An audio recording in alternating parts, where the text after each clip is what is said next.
আজকে সারাদিন স্কুল বন্ধুরা ধুমচে নৌকা নিয়ে ঘোরাঘুরি করব বলে চিন্তা ভাবনা করেছি। ভাবলাম সকালের নাস্তাটা হোটেলে সেরে নিব। চলে গেলাম লঞ্চ ঘাটের ভাই ভাই হোটেলে। চুপি চুপি একা একা প্ল্যান ছিল যে নাস্তাটা করব, কিন্তু রেস্টুরেন্টে ঢুকেই দেখি আমার বন্ধু ইমরান অলরেডি বসে আছে। একটু পরে যুক্ত হলো সুমন। তার কি করা, দুইজনই প্রচণ্ড খুশি, কারণ বিলটা আমি দিব। পরে জানতে পারলাম আমাকে দিতে হবে না, কারণ সম্পূর্ণ বিলের দায়িত্ব নিয়ে রেখেছে আমার প্রবাসী বন্ধু সুমন। নাস্তার পর রওনা হলাম লঞ্চ ঘাটের দিকে। একে একে অন্যান্য বন্ধুদের সাথেও মিলিত হতে থাকলাম। সবার গন্তব্য হচ্ছে লঞ্চ ঘাট। অনেক দিন পর বন্ধু কামাল আমাদের সাথে কোনো অনুষ্ঠানে যোগ দিচ্ছে। লঞ্চ ঘাটে পৌঁছে দেখলাম আর অন্যান্য বন্ধুরা সবাই এসে আস্তে আস্তে জড়ো হচ্ছে। ধুমচে আড্ডা চলতেছে। একজন আরেকজনের সাথে অনেক দিন পরে দেখা সাক্ষাৎ হচ্ছে। কেউ কেউ হয়তো রেগুলার আমরা আড্ডা দিই। এখানে একটু বলে রাখি যে আজকে আমাদের যে নৌ ভ্রমণটা হবে, এই নৌ ভ্রমণের সম্পূর্ণ খরচ বহন করবে আমার প্রবাসী বন্ধু সুমন, ইটালি প্রবাসী বন্ধু সুমন। কারণ আমাদের ব্যাচের মধ্যে অনেকগুলো সুমন আছে। ও হচ্ছে স্পেশালি ইটালি সুমন। ও আমাদের কলেজের এজিএস ছিল, ছাত্র সংসদের। বাবুর্চি এখনও এসে পৌঁছায় নাই, তাই জাভেদ বাবুর্চির খবর নিচ্ছে যে সে কখন এসে উপস্থিত হবে, কারণ বাবুর্চি আসলেই আমরা রওনা হয়ে যাব।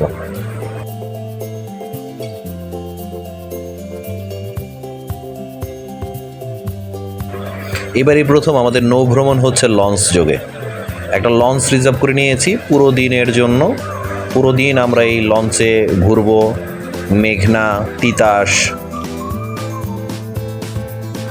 লঞ্চ ছাড়তেই একদল তাস নিয়ে বসে গেল।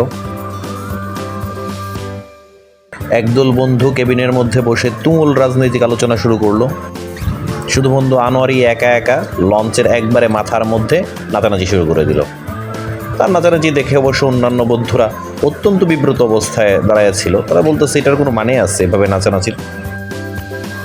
খানিক পর দেখা গেল তারা নিজেরাই আনোয়ারকে সঙ্গ দেওয়ার জন্য আবার নাচানাচি শুরু করে দিয়েছে। মামুন আর সুমন জানালো বাজার থেকে লবণ আনা হয় নাই। ইতিমধ্যে আকাশের মধ্যে মেঘ জমতে শুরু করেছে। হয়তোবা খানিক পরেই বৃষ্টি আরম্ভ হয়ে যাবে।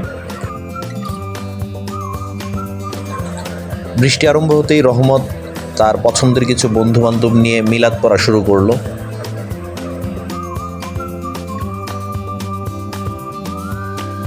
আমি জানালা দিয়ে দেখতে লাগলাম বাইরের মুষলধারার বৃষ্টি, আর সেই কি ঢেউ! এক ফাঁকে সুমন লঞ্চের মাথায় গিয়ে বসলো ছবির পোজ দেওয়ার জন্য। তারপর আমিও কতক্ষণ বসে থাকলাম ছবির পোজ দেওয়ার জন্য, কিন্তু ছবি তো আর তুললো না, কতক্ষণ ভিডিও করে ফেললো।